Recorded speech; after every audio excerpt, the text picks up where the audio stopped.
Hai, apa kabar semuanya? Semoga kabar Anda baik-baik saja.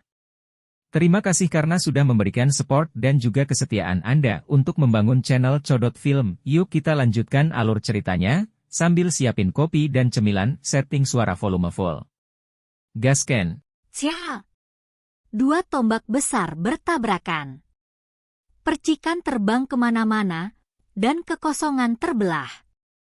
Keduanya sama-sama memiliki kekuatan ilahi bawaan. Tempat ini akan meletus dengan kekuatan ilahi.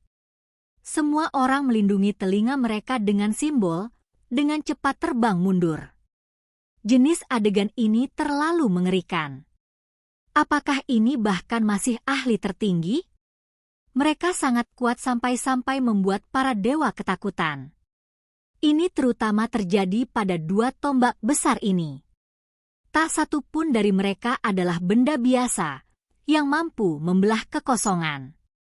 Retakan hitam yang sangat besar sudah cukup untuk membuat para dewa mundur, tidak berani menyentuh mereka.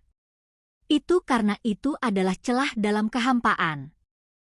Tidak ada yang menyangka tabrakan mereka akan sekuat ini. Membunuh. Pewaris istana abadi berteriak.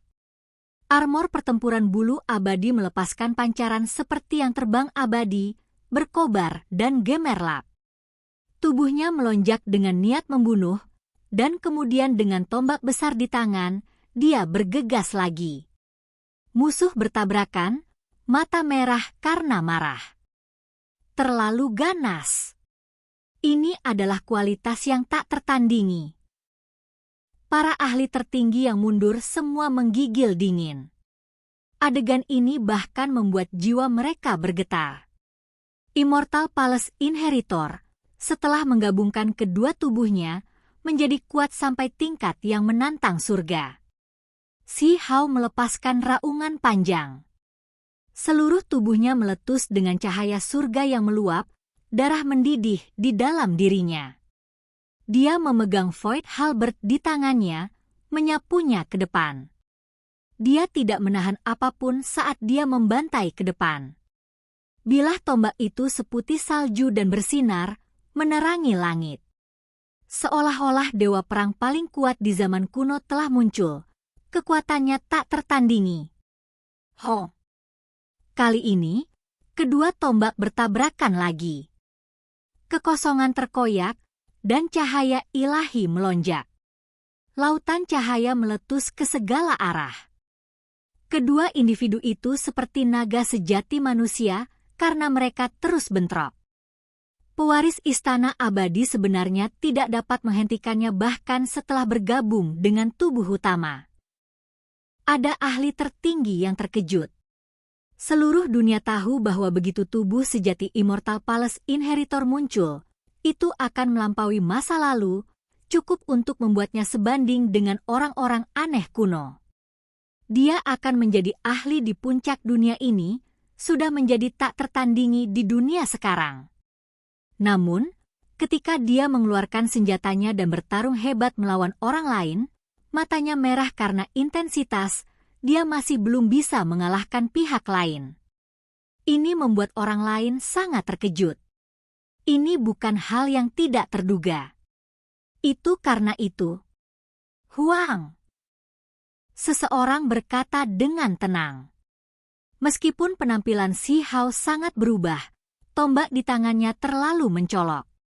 Itu awalnya harta Immortal Palace, senjata yang tak ternilai harganya, tapi malah disita olehnya. Banyak orang tahu tentang ini. Ini juga mengapa Immortal Palace Inheritor segera dipenuhi dengan niat membunuh. Itu adalah senjata tubuh keduanya, namun berakhir di tangan musuh. Itu benar-benar jenis penghinaan. Aku akan menekan semua musuh. Serahkan hidupmu. Pewaris istana abadi berteriak keras. Bulu yang tak terhitung jumlahnya menari-nari di sisinya. Semuanya terbentuk dari hujan cahaya, suci dan sangat kuat. Matanya membentuk simbol perak, dan segala sesuatu dalam pandangannya tampak melambat. Dia mencari kelemahan Si Hao. dia mengangkat tombak dan membantai jalannya lagi. Si Hao tahu bahwa orang ini kemungkinan mulai membuka mata surgawi martial Dao-nya. Simbol perak yang gemerlap di matanya sudah membuktikan segalanya. Dia bisa melihat melalui semua rekayasa. Meskipun ini bukan penampilan Huang, pihak lain segera memahami aura intrinsiknya.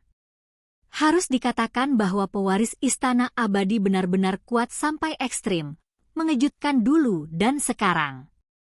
Di alam pakar tertinggi, dia memiliki kekuatan untuk bergerak tanpa henti melalui 9 langit dan bumi ke-10. Hanya saja, dia bertemu Si Hao. Kemuliaan ini sekarang dipenuhi dengan variabel. Si Hao, yang berada di lingkaran besar alam pakar tertinggi, dan bahkan mengalami kesusahan kilat, sekarang memiliki kekuatan yang tak tertandingi di bawah langit. Aura yang dia ledakan di sini sudah cukup untuk menekan semua orang lain di levelnya, cukup untuk membuat para ahli tertinggi yang melihat jauh gemetar ketakutan. Keduanya bertabrakan untuk ketiga kalinya. Membunuh energi menyapu seperti air pasang, simbol terkonsentrasi. Cahaya cemerlang mengejutkan dunia. Tidak ada yang bisa melihat apa yang terjadi di sana. Kemudian, setelah mereka berpisah, baru kemudian mereka menemukan dengan terkejut bahwa kekosongan itu terbakar. Banyak orang sangat terkejut oleh gelombang energi itu sehingga mereka hampir jatuh lemah ke tanah. Pada saat yang sama, di luar wilayah tak berpenghuni, semua orang menjadi tercengang.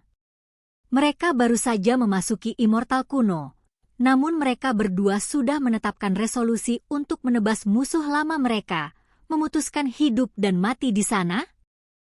Ada yang tidak beres. Mengapa pewaris Istana Abadi habis? Dia harus maju ke alam api ilahi sekarang, atau ketika yang lain berhasil berubah, mereka akan kembali dan membunuh yang lain. Itu akan sangat berbahaya kalau begitu. Semua orang mengerutkan kening, sedikit bingung. 6 mahkota Raja Ning Chuan, pewaris lembah pedang Gujianyun, Chang Gongyan, dan yang lainnya pasti tidak akan membuang-buang waktu. Mereka memilih tanah suci yang berharga untuk segera melakukan transformasi sempurna. Immortal Palace Inheritor seharusnya tidak melanggar rencana logis jenis ini. Sungguh pewaris Istana Abadi yang kuat, dunia keberanian ilahi yang mengejutkan. Di alam pakar tertinggi, dia benar-benar telah mencapai batas absolut. Ini adalah master sekte yang mengeluarkan desahan kekaguman. Dia tidak melebih-lebihkan, karena memang seperti ini. Yang lain juga menyetujui kata-kata ini, karena setelah pewaris Istana Abadi menggabungkan kedua tubuhnya, dia benar-benar berevolusi ke puncak. Kekuatannya ganas seperti letusan gunung berapi. Dia harus tak tertandingi. Huang juga menakutkan. Dia telah mencapai batas jalur ahli tertinggi. Mungkinkah dia masih ingin mengambil langkah maju, terus menapaki jalan yang tidak diambil untuk melampaui yang dahulu? Apakah kamu berani tinggal di sini dan bertarung? Aku akan membunuhmu, teriak Si Hao. Seluruh tubuhnya bersinar. Kata-kata ini mengejutkan semua orang. Batas alam pakar tertinggi, sudah tidak ada jalan lebih jauh. Tetapi dari bagaimana Si Hao bertindak, mungkinkah dia masih ingin menciptakan langit dan bumi yang lain? Jenis kepercayaan diri itu, jenis gaya yang tak tertandingi itu membuat pikiran semua orang bergetar. Sayap Kunpeng di punggungnya diliputi energi kacau. Dengan guncangan ganas, angin surgawi menyapu. Energi yin dan yang berputar-putar, dengan tajam meningkatkan kekuatan bertarung Si Hao. Dia bergegas ke pewaris Istana Abadi. Semua orang tahu bahwa serangan ini pasti akan membuat langit dan bumi bergetar. Itu menakutkan tanpa akhir. Namun, yang membuat semua orang terkejut adalah bahwa pewaris Istana Abadi yang arogan yang memandang rendah semua orang di bawah langit benar-benar menghindar, tidak menerima ini. Apa yang sedang terjadi? Tidak hanya para ahli tertinggi di sekitarnya yang terkejut, bahkan para ahli di wilayah tak berpenghuni di luar pun tercengang. Apakah dia takut? Segera setelah itu, semua orang mengerti. Di belakang, kekosongan terbelah dan kepala naga besar muncul. Itu membuka mulutnya dan menggigit Si Hao, hendak menelannya. Sementara itu, pewaris istana abadi berbalik untuk pergi, sekali lagi menembus dinding ranah tanah kuno berbintik-bintik lain, melompat ke gelembung, melarikan diri bahkan tanpa berbalik. Reaksi Si Hao cepat. Dia menggunakan tombak kosong untuk mengiris kekosongan, melemparkan dirinya ke dalam, menghilang dari tempat ini. Kemudian, mulut besar itu tertutup, menjepit ruang ini sampai terdistorsi. Ini adalah naga banjir yang telah mencapai alam dewa surgawi. Dengan suara hong, ia bergegas keluar, melompat keluar dari kehampaan, mengejutkan para pembudidaya di dekatnya. Itu sebenarnya makhluk yang sangat berbahaya. Semua orang sekarang mengerti mengapa pewaris istana abadi akan kembali. Itu karena dia dikejar oleh dewa surgawi, dan barusan dia jelas ingin menggunakan Si Hao sebagai domba kurban, sekarat di tempatnya. Naga banjir itu tebal seperti pegunungan. Itu membuka mulutnya lagi, dan pada saat itu, beberapa puluh ahli tertinggi di lahap tidak dapat berlari bahkan jika mereka mau. Mereka tersedot oleh gelombang kekuatan. Hualalah! Rantai logam bergetar, suara logam bergesekan satu sama lain memekakkan telinga. Naga banjir tiba-tiba memiliki rantai logam di sekeliling tubuhnya. Itu dibelenggu, menghubungkannya ke tempat yang tidak diketahui di belakangnya, tidak dapat melakukan perjalanan lebih jauh. Karena itu, para ahli tertinggi lainnya berlari untuk hidup mereka, meninggalkan tempat ini. Mereka tidak dimakan olehnya. Rantai logam itu bersinar, simbol menutupi segalanya dengan rapat, melepaskan kekuatan misterius yang kuat untuk menekannya, serta menariknya ke belakang. Pada akhirnya, naga banjir mengeluarkan teriakan panjang keengganan sebelum diseret kembali ke dalam gelembung. Dalam sekejap, semua orang melihat tempat kuno. Tempat itu sepertinya memiliki sarang naga yang misterius. Naga banjir ini dikurung tepat di samping gua dengan tiang batu. Itu adalah tanah yang berharga. Semua ahli tertinggi terkejut. Mereka sekarang mengerti bahwa pewaris istana abadi tahu tentang tanah suci yang berharga, jadi dia pergi untuk mencarinya. Dia ingin menyalakan api surgawinya di sana, tetapi tidak pernah berharap akan mengejutkan dewa surgawi. Di dunia luar, bahkan pikiran para master sekte besar pun terguncang. Tempat macam apa itu? Bahkan dewa surgawi yang mulia sedang dikurung oleh sebuah tiang batu, yang digunakan untuk menjaga pintu masuk gua. Si Hao menyipitkan matanya. Dia tidak pergi mencarinya, karena dunia gelembung itu pasti luas dan tak terbatas. Tanpa koordinat, dia harus membuang banyak waktu hanya untuk mencari-cari. Terlepas dari ini, ada dewa surgawi di sana, jadi dia pasti tidak bisa menyelidikinya sekarang. Dia percaya bahwa pewaris istana abadi tidak punya pilihan selain mencari tempat kelahiran kembali yang lain juga. Bahkan setelah menjadi ahli Divine Flame Realm, masih butuh waktu lama sebelum dia bisa kembali. Tempat ini menjadi tenang.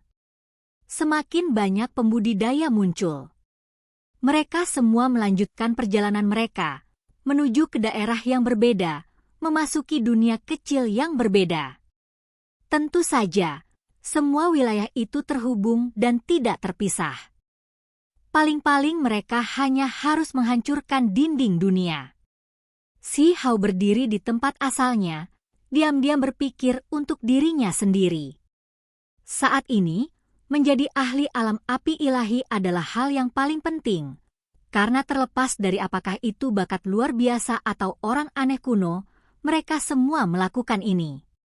Dia percaya bahwa di masa depan, banyak orang akan mengandalkan tingkat kultivasi yang lebih tinggi untuk menekan musuh lama mereka. Waktu sangat mendesak. Jenius tingkat atas yang kuat itu tidak berani membuang waktu. Pada akhirnya, Xi Hao tidak memilih gelembung. Meskipun ada banyak dari mereka, cahaya cemerlang berputar-putar di sekitar mereka. Bagian dalam gelembung ini memiliki peluang misterius, dia tidak pernah masuk ke dalamnya. Xi Hao menyembunyikan dirinya, dan tanpa suara apapun, dia menghindari semua orang, kembali ke jalur Bluestone yang terpencil. Dia kembali ke tempat ini. Itu karena daonya berbeda, perlu tinggal di sini.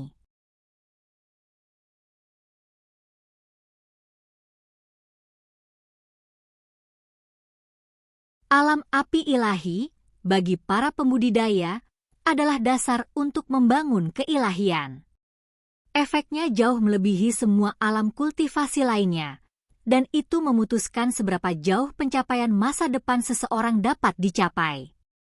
Xi Hao tidak ingin berjalan di jalan orang-orang di depannya, sebaliknya ingin melangkah ke langit dan bumi yang berbeda.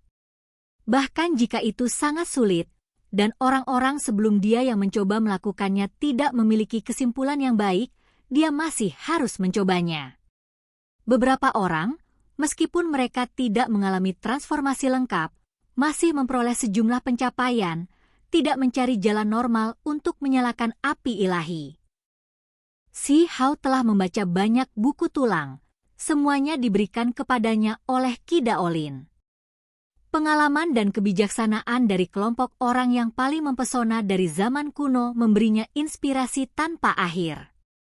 Dengan dunia sebagai tungku, 10.000 dao sebagai nyala api untuk menyalakan diri, membakar semangat primordial, membangun diri sejati. Dia kembali ke tangga batu biru, berdiri di jalan tanpa orang lain. Tunas bunga dao abadi sekarang telah mekar untuk ke-3000 kalinya. Setiap kelopak tunggal membawa jenis dao, beresonansi dengan masing-masing dari 3000 jalur Bluestone. Inilah yang dibutuhkan Xi Hao. Dia ingin menggunakan 10.000 dao sebagai nyala apinya, menggunakannya untuk menyalakan tubuh dan pikirannya, membangun fondasi yang terkait dengan masa depannya dan menjalani transformasi lengkap. Jadi ini mungkin pilihan terbaik. Di dunia luar, para pembudidaya dari semua sekte terkejut, sedikit bingung. Mereka dapat dengan jelas melihat bahwa dia kembali. Mengapa ini? Yang lain terburu-buru untuk menerobos dan menemukan tanah suci yang berharga. Jadi mengapa dia kembali ke awal? Meskipun ada makna sebenarnya yang kabur dari semua dao besar yang berbeda, itu tidak mungkin untuk dipahami dan sulit untuk dipahami. Terlebih lagi, dengan begitu banyak jalan kuno, bagaimana mungkin dia bisa memahami semuanya dalam waktu singkat? Dia pasti akan gagal. Begitu dia tertinggal di alam kultivasi dan ditemukan oleh orang lain, dia mungkin terbunuh. Beberapa hari kemudian, satu-satunya yang tersisa di 3000 jalur Bluestone adalah Xi Hao. Beberapa ahli tertinggi terakhir berhasil keluar, menuju berbagai alam rahasia. Langit dan bumi menjadi tenang. Xi Hao adalah satu-satunya yang menemani jalur Bluestone ini. Waktu terus mengalir. Dalam sekejap mata, sebulan berlalu. Di dalam dunia berbintik-bintik, sudah ada beberapa ahli alam api ilahi. Beberapa ahli tertinggi berhasil. Namun, masih belum ada aktivitas dari individu yang kuat. 2 bulan berlalu. Beberapa bakat luar biasa muncul, transformasi mereka selesai, berubah menjadi dewa. 3 bulan berlalu. Bakat luar biasa yang paling kuat sekarang bergerak.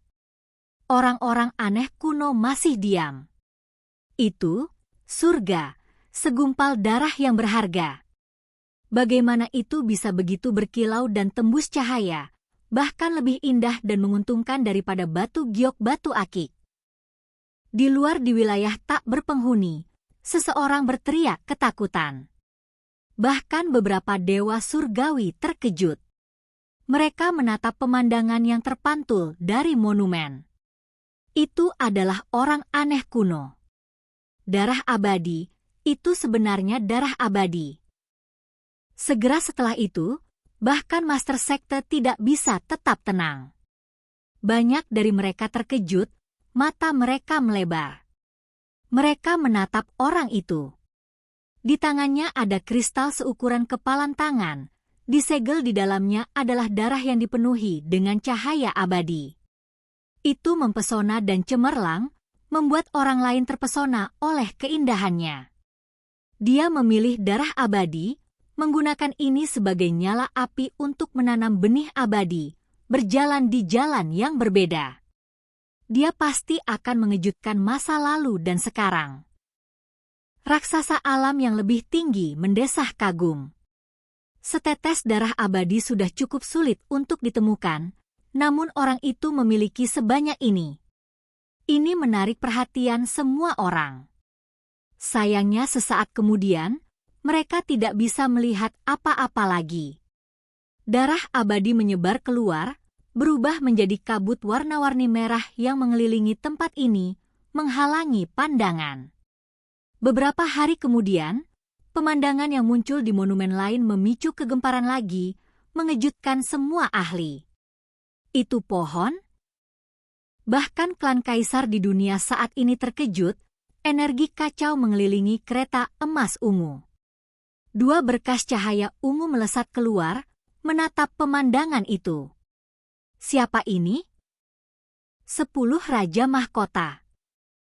Seseorang menjawab. Dalam alam misterius, orang itu menanam pohon kecil seukuran kepalan tangan di dalam tubuhnya. Kemudian, cahaya kabur merembes keluar, membungkusnya di dalam. Tidak ada seorang pun di dunia luar yang bisa melihatnya lagi. Tidak ada yang bisa mengenali sejarah pohon kecil itu. Dalam beberapa hari berikutnya, semua jenis harta tak tertandingi yang berbeda muncul, membuat lidah dan mulut semua orang di dunia luar terasa kering. Hal-hal itu jarang terlihat di seluruh era kuno. Ini terakhir kalinya. Tidak ada yang bisa memasuki Immortal Ancient lagi setelah ini. Tidak heran orang-orang aneh kuno itu memotong kultivasi mereka sendiri tanpa ragu-ragu, meninggalkan barang-barang terbaik untuk menyalakan diri mereka sendiri di dunia ini. Itu sudah bukan lagi transformasi biasa ke alam api ilahi. Kata, menyala, sudah tidak cukup untuk berbicara tentang arti sebenarnya ini.